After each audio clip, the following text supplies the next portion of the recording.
Welcome in my YouTube channel in electrical excellence. आज के video के अंदर हम इलेक्ट्रिकल इंजीनियरिंग के most important multiple choice question यानी कि एमसीक्यू पढ़ेंगे। ये एमसीक्यू स्टेट गवर्नमेंट और सेंट्रल गवर्नमेंट के जितने भी इलेक्ट्रिकल इंजीनियरिंग के कॉम्पिटिटिव एग्जाम है, जैसे कि गेट है, यूपीएससी है, एसएससी जेई है, आरआरबी जेई है, DRDO, ISRO, NTPC, state electricity board और भी जितने स्टेट गवर्नमेंट और सेंट्रल गवर्नमेंट के इलेक्ट्रिकल इंजीनियरिंग के कॉम्पिटिटिव एग्जाम है, उसमें ये वीडियो आपको हेल्पफुल होगा।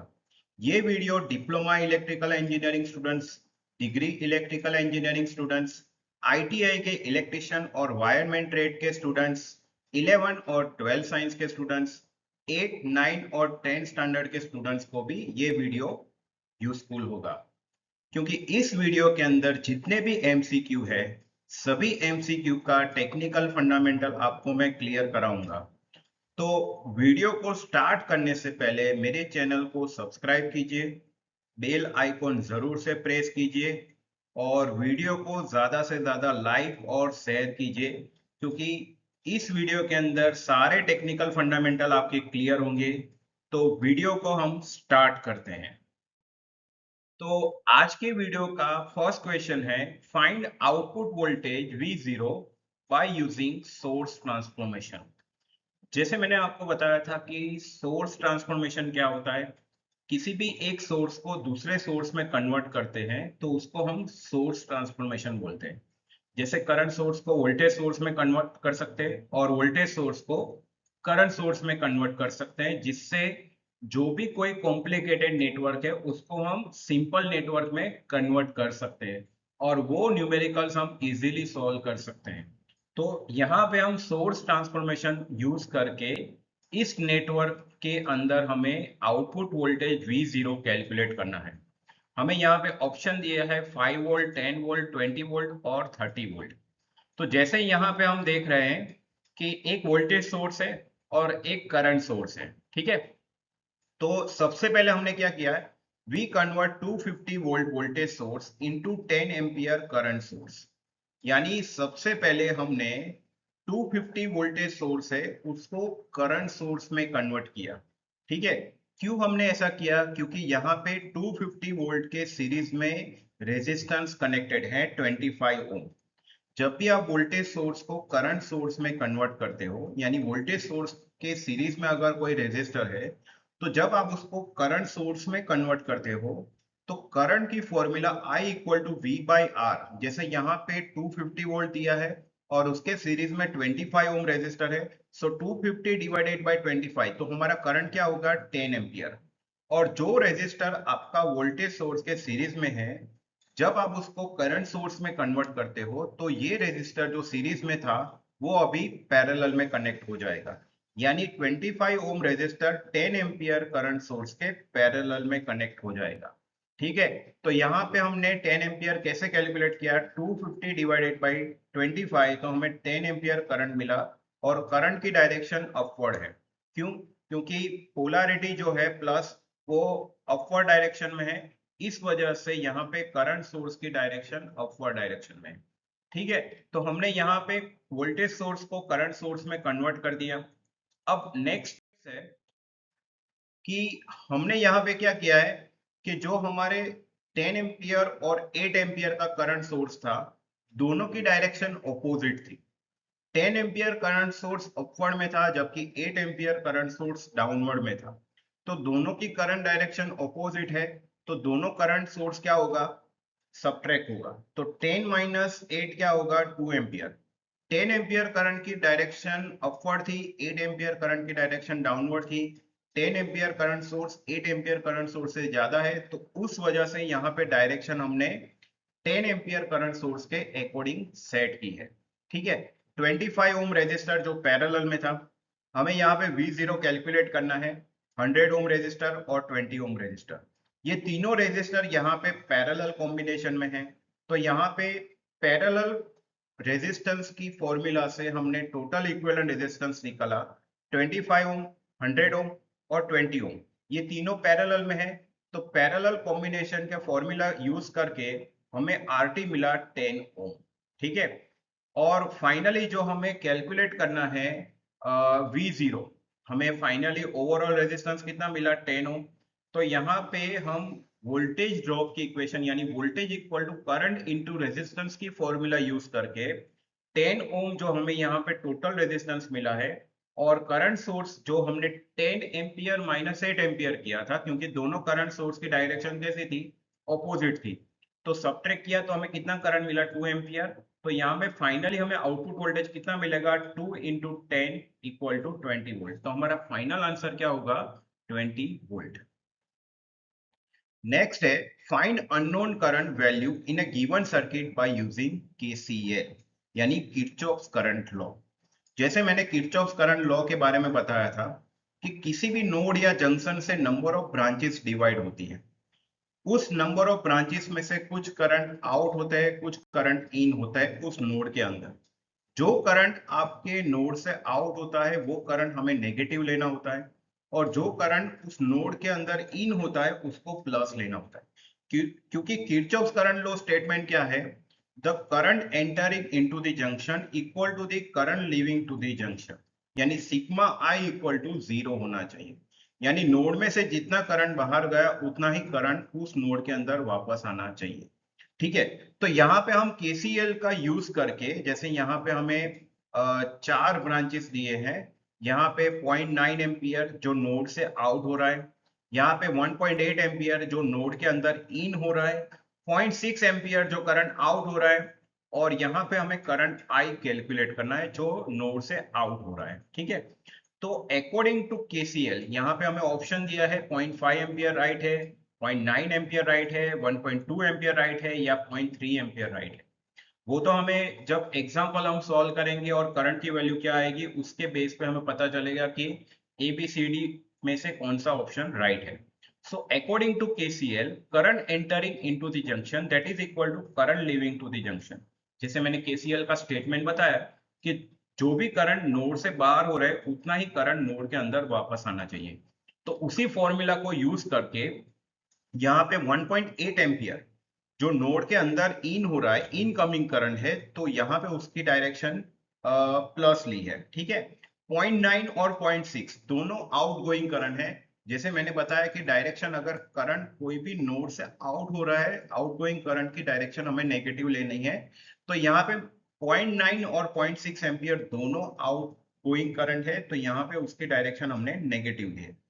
और करंट जो हमें फाइंड आउट करना है उसकी भी आउटगोइंग करंट डायरेक्शन है, तो यहाँ पे हमने आई को भी नेगेटिव लिया है। तो जब हमने इसको वैल्यू को इवेल्यूट करके हमें फाइनली करंट मिला 0.3 एम्पियर, ठीक है। तो हमारा राइट आंसर है 0.3 ampere, option D. Find V2 in the following circuit by using source transformation. देखो यहाँ पे डिपेंडेंट सोर्सेस भी है, इंडिपेंडेंट सोर्सेस भी है, ठीक है। यहाँ पे ये जो सोर्स आपको दिया है यहाँ पे आपको V2 कैलकुलेट करना है, VCVS voltage current voltage source, ठीक है। तो यहाँ पे ये 3V2 जो है वो हमें यहाँ पे कैलकुलेट करना है, जो यहाँ पे एक डिपेंडेंट करंट वोल्टेज सोर्स दिया है। तो यहाँ पे ये V2 हमें 6 ओम रेजिस्टर के अक्रॉस कैलकुलेट करना है। यहाँ पे ऑप्शन दिया है 16 वोल्ट आंसर होगा, 20 वोल्ट आंसर होगा, 24 वोल्ट होगा, या 32 वोल्ट, ठीक है। तो हम यहाँ पे सोर्स ट्रांसफॉर्मेशन का यूज करके सबसे पहले हमने क्या किया, जो यहाँ पे 72 वोल्ट है वो 4 ओम रेजिस्टर के सीरीज में है। जैसे मैंने प्रीवियस एग्जांपल में ही बताया कि जब भी आप वोल्टेज सोर्स को करंट सोर्स में कन्वर्ट करते हो by using the current equal to V by R, तो वोल्टेज डिवाइड बाय रेजिस्टेंस जो करोगे तो वो आपको मिलेगा करंट, यानी करंट सोर्स का वैल्यू मिलेगा, ठीक है। और जो रेजिस्टर आपका सीरीज में कनेक्टेड था अब वो पैरेलल में कनेक्ट हो जाएगा, ठीक है। तो यहाँ पे 72 वोल्ट सोर्स को और 4 ओम रेजिस्टेंस को हमने कन्वर्ट किया करंट सोर्स में, ठीक है। तो हमें करंट कितना मिला, 72 बाई 4 यानी 18 ampere. The VCVS and 12 ohm series resistance, यहाँ पे ये जो सोर्स है, वोल्टेज सोर्स है, ये 12 ओम के साथ सीरीज में, तो इसको भी हम यहाँ पे क्या करेंगे, करंट सोर्स में कन्वर्ट करेंगे। तो यहाँ पे इस वोल्टेज सोर्स की वैल्यू क्या है, 3V2, और सीरीज में रेजिस्टेंस की वैल्यू क्या है 12। तो वोल्टेज डिवाइडेड बाय रेजिस्टेंस करोगे तो आपको यहाँ पे करंट सोर्स की वैल्यू मिलेगी। तो वो कितनी मिली 0.25 एस वी टू। एस यानी रेजिस्टेंस का रेसिप्रोकल होता है कंडक्टेंस, और कंडक्टेंस का यूनिट होता है मो या तो फिर सीमेंस। तो एस जो है यहाँ पे कंडक्टेंस का यूनिट है सीमेंस। ठीक है, तो यहाँ पे हमें दो करंट सोर्स मिले, एक 18 एम्पियर और एक 0.25 एस वी टू। ठीक है, तो हमने सर्किट को फिर से रीड्रॉ किया। तो यहाँ पे जो हमारा 72 वोल्ट वाला वोल्टेज सोर्स था उसको हमने करंट सोर्स में कन्वर्ट किया, तो ये 18 एम्पियर हो गया। और जो उसके सीरीज में 4 ओम रेजिस्टर था उसको पैरेलल में कनेक्ट कर दिया। और यहाँ पे जो हमारा दूसरा वोल्टेज सोर्स था 3V2, उसको हमने करंट सोर्स में कन्वर्ट करके हमें कितना मिला 0.25 एस वी टू। ठीक है, और जो 12 ओम रेजिस्टर उसके सीरीज में था उसको पैरेलल में कनेक्ट कर दिया।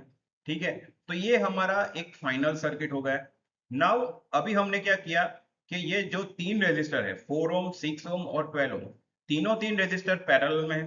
तो उसका पैरेलल कॉम्बिनेशन यानी पैरेलल इक्विवेलेंट रेजिस्टेंस फॉर्मूला से हमने इन तीनों का एक इक्विवेलेंट रेजिस्टेंस कैलकुलेट कर लिया। तो 1 upon R T equal to क्या होगा 1 upon 4 plus 1 upon 6 plus 1 upon 12। तो हमें ओवरऑल रेजिस्टेंस कितना मिला 2 ओम। This parallel equivalent resistance carries the net current from the source and so। देखो यहाँ पे दो करंट सोर्स है, जैसे हमने फर्स्ट एग्जांपल में देखा कि अगर दोनों करंट सोर्स की डायरेक्शन ऑपोजिट है तो माइनस करना है, अगर दोनों करंट सोर्स की डायरेक्शन सेम है तो उस दोनों करंट सोर्स का आपको एडिशन करना है। पर यहाँ पे 18 एम्पियर और ये जो 0.25 SV2 है, ये दोनों करंट सोर्स की डायरेक्शन ऑपोजिट है तो वो माइनस होगी। सो नेट करंट क्या होगा 18 माइनस 0.25 SV2। ठीक है, तो हमें ये करंट भी मिल गया, रेजिस्टेंस भी मिल गया। तो वोल्टेज की फॉर्मूला यूज करके V2 इज इक्वल टू क्या होगा I इंटू आर टी। तो I की वैल्यू हमने यहाँ पे सब्सटीट्यूट की 18 minus 0.25 V2 into two. S जो कंडक्टेंस का यूनिट है S, ठीक है, तो उसको हमने यहाँ पे कंसिडर नहीं किया। तो 18 माइनस 0.25 V2 इंटू टू। ठीक है, तो यहाँ पे जब हमने इस इक्वेशन को इवेल्यूट किया तो हमें कुछ इस तरह से मिला V2 is equal to 36 minus 0.5 V2। तो फाइनली हमें V2 कितना मिला 24 वोल्ट। तो हमारा राइट ऑप्शन है V2 is equal to 24 volt, option C. The voltage developed across 3 ohm and 2 ohm resistors shown in figure are 6 volt and 2 volt respectively. With the polarity R as marked, what is the power delivered by the 5 volt voltage source? देखो यहाँ पे दो network दिए हैं, दो node है N1 और N2। यहाँ पे दो रेजिस्टर कनेक्टेड है, एक 2 ओम रेजिस्टर है और एक 3 ओम रेजिस्टर है। ठीक है, दोनों का वोल्टेज भी दिया है। यहाँ पे एक 5 वोल्ट उसके पैरेलल में कनेक्टेड वोल्टेज सोर्स है, उसके अंदर कितना पावर कंजम्पशन हो रहा है, पावर कितना वो डिलीवर कर रहा है, वो हमें कैलकुलेट करना है। ठीक है, तो हमने सर्किट को जब रीड्रॉ किया तो यहाँ पे हमने 3 ओम के अंदर कितना करंट फ्लो हो रहा है, यहाँ पे हमने एज्यूम किया है करंट I1। 2 ओम के अंदर जो करंट फ्लो हो रहा है वो I2 है, और 5 वोल्ट वोल्टेज सोर्स के अंदर जो करंट फ्लो हो रहा है उसको हमने एज्यूम किया करंट I है। अगर 3 ओम के अंदर हमारा करंट I1 फ्लो हो रहा है, उसका हमें वोल्टेज भी पता है, रेजिस्टेंस भी पता है, तो उस ब्रांच का हम करंट कैलकुलेट कर सकते हैं by using ohm's law I equal to V by R। तो 6 डिवाइडेड बाय 3 क्या होगा 2 ampere. Similarly for second branch का हमें रेजिस्टेंस भी पता है, वोल्टेज भी पता है। तो by using the ohm's law current equal to V by R, 2 divided by 2 यानी 1 एम्पियर।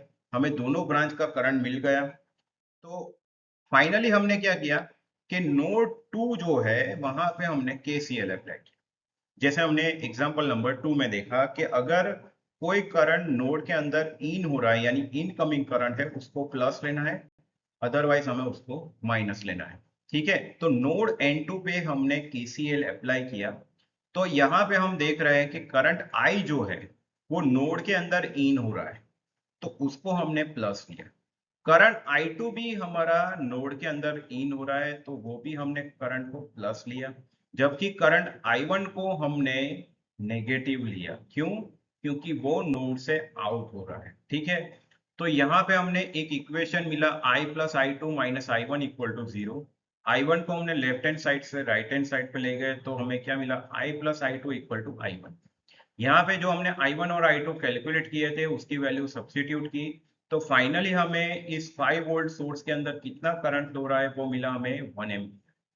हमें कैलकुलेट करना है कि power delivered by the 5 volt voltage source. ठीक है, तो हमने पावर का फॉर्मूला यूज करके वोल्टेज इनटू करंट, इस वोल्टेज सोर्स की वैल्यू क्या है 5 वोल्ट और करंट कितना फ्लो हो रहा है 1 एम्पियर, तो हमें पावर कितना मिला 5 वोल्ट। ठीक है, तो ये power delivered by the 5 volt source will be 5 volt. Find the equivalent voltage at terminal A and B by using Thevenin's theorem। Thevenin's theorem एक ऐसा थ्योरम है जैसे सुपरपोजिशन थ्योरम यूज करते हैं किसी भी कॉम्प्लिकेटेड नेटवर्क को सिंपल नेटवर्क में कन्वर्ट करने के लिए, और जितने भी सोर्सेस है उसमें से सिर्फ हम एक ही सोर्स कंसीडर करते हैं, बाकी सोर्स को एलिमिनेट करते हैं। थेवेनिन्स थ्योरम के अंदर हम थेवेनिन्स वोल्टेज और थेवेनिन्स रेजिस्टेंस कैलकुलेट करते हैं, और उसके बेस पे हम यहाँ पे यही थेवेनिन्स थ्योरम इस एग्जाम्पल के अंदर हम अप्लाई करेंगे। ठीक है, किसी भी कॉम्प्लिकेटेड नेटवर्क को सिंपल नेटवर्क में कन्वर्ट करने के लिए हम थेवेनिन्स थ्योरम का यूज करते हैं। जैसे यहाँ पे आपको सर्किट के अंदर दिया है एक वोल्टेज सोर्स जिसके सीरीज में एक 3 ओम रेजिस्टर कनेक्टेड है, एक करंट सोर्स है उसके पैरेलल में 6 ओम रेजिस्टर है, और ए और बी टर्मिनल ओपन है। इन दोनों टर्मिनल के बीच हमें इक्विवेलेंट वोल्टेज यानी थेवेनिन्स वोल्टेज कैलकुलेट करना है। ठीक है, तो सबसे पहले हमने क्या किया, यहाँ पे ऑप्शन दिया है 9 वोल्ट, 6 वोल्ट, 10 वोल्ट और 12 वोल्ट। तो हमारा राइट ऑप्शन क्या होगा वो हमें इसी एग्जाम्पल को सॉल्व करने के बाद ही पता चलेगा। To calculate the voltage between terminal A and B so we can apply nodal analysis. यहाँ पे हमने नोडल एनालिसिस अप्लाई किया है at terminal A, terminal B treating as the reference और ए ग्राउंड नोड 0 वोल्ट। यानी ए को हमने positive यानी हायर पोटेंशियल पे कंसीडर किया, बी को लोअर पोटेंशियल पे कंसीडर किया, यानी कि एक रेफरेंस या तो ग्राउंड नोड की तरह बिहेव कर रहा है बी पॉइंट, तो उसका वोल्टेज ग्राउंड पॉइंट का पोटेंशियल ऑलवेज 0 होता है। फॉर योर नॉलेज, जब भी ग्राउंड होता है कोई भी डिवाइस आपका, जो भी टर्मिनल ग्राउंड होता है उसका वोल्टेज ऑलवेज 0 होता है। Let the voltage at node A be VA and voltage at node B be 0 volt. जैसे मैंने A पॉइंट को हायर पोटेंशियल पे कंसीडर किया है और B नोड को लोअर पोटेंशियल पे कंसीडर किया है, तो A नोड का वोल्टेज है VA जबकि B नोड का वोल्टेज है 0 वोल्ट, क्योंकि उसको हमने रेफरेंस या ग्राउंड नोड की तरह कंसीडर किया है, तो उसका वोल्टेज 0 होगा। So by using KCL at node A, यहाँ पे नोड A पे हम KCL अप्लाई करेंगे। तो यहाँ पे जब आप KCL अप्लाई करोगे तो सबसे पहले ये ब्रांच कंसीडर करेंगे, तो नोडल एनालिसिस यूज करके VA माइनस 12, क्योंकि VA की पोलैरिटी और 12 वोल्ट की पोलैरिटी ऑपोजिट है, तो VA माइनस 12 होगा डिवाइडेड बाई रेजिस्टेंस। ठीक है, क्योंकि हम KCL अप्लाई कर रहे हैं, current equal to V by R होता है, तो यहाँ पे हायर वोल्टेज हम कंसीडर कर रहे हैं VA को, और 12 वोल्ट उससे कम है ऐसा कंसीडर करके चल रहे हैं। So VA minus 12 voltage divided by resistance, so voltage higher voltage क्या है VA माइनस 12। 12 क्यों लिया है, क्योंकि 12 वोल्ट और VA की डायरेक्शन ऑपोजिट है, इस वजह से हमने उसको माइनस लिया है, डिवाइडेड बाय 3। यहाँ पे ये जो करंट सोर्स है ये करंट हमारा नोड के अंदर इन हो रहा है, उस वजह से यहाँ पे हमने +1 लिया है, और 6 ओम ब्रांच के अंदर जो करंट फ्लो होगा तो VA डिवाइडेड बाई 6 होगा। ठीक है, तो जब हमने इक्वेशन को इवेल्यूट किया VA by 3 minus 4 +1 VA by 6, तो हमें फाइनली VA कितना मिला 6 वोल्ट, यानी नोड ए पे हमें कितना वोल्टेज मिला 6 volt. Since the Thevenin's voltage V Thevenin's is the potential difference between terminal A and B, जैसे हमने कैलकुलेट करना है कि थेवेनिन्स वोल्टेज ए और बी पॉइंट के बीच कैलकुलेट करना है। ए का हमें पोटेंशियल मिला, बी को हमने रेफरेंस या ग्राउंड नोड की तरह एज्यूम किया है, तो उसका वोल्टेज 0 है, तो हमें वी थेवेनिन्स क्या मिला V A B, V A minus V B तो 0 है, वी हमें मिला 6 वोल्ट, तो हमें थेवेनिन्स वोल्टेज कितना मिला 6 वोल्ट। ठीक है, तो इस तरह से हमने इस वीडियो के अंदर कुछ नेटवर्क थियरम के कुछ नेटवर्क थियरी के कुछ न्यूमेरिकल्स हमने सॉल्व किए। नेक्स्ट वीडियो के अंदर भी ऐसे ही हम सुपरपोजिशन के नॉर्टन्स थ्योरम के, थेवेनिन्स थ्योरम के, किरचॉफ वोल्टेज लॉ के या नोडल एनालिसिस के भी न्यूमेरिकल्स हम सॉल्व करेंगे। उसके कुछ एमसीक्यू, ये एमसीक्यू जितने भी इलेक्ट्रिकल इंजीनियरिंग के कॉम्पिटिटिव एग्जाम है, जैसे गेट है, यूपीएससी है, इसरो है, स्टेट इलेक्ट्रिसिटी बोर्ड है, ये सब एग्जाम में ऑलरेडी पूछे गए। इसलिए मैंने इस वीडियो के अंदर ये सारे एमसीक्यू यानी न्यूमेरिकल्स आपको सॉल्व करवाए। मुझे लगता है कि आपको ये एमसीक्यू अच्छे से, टेक्निकल फंडामेंटल क्लियर हो गए होंगे, आपको न्यूमेरिकल अच्छे से पता चल गए होंगे।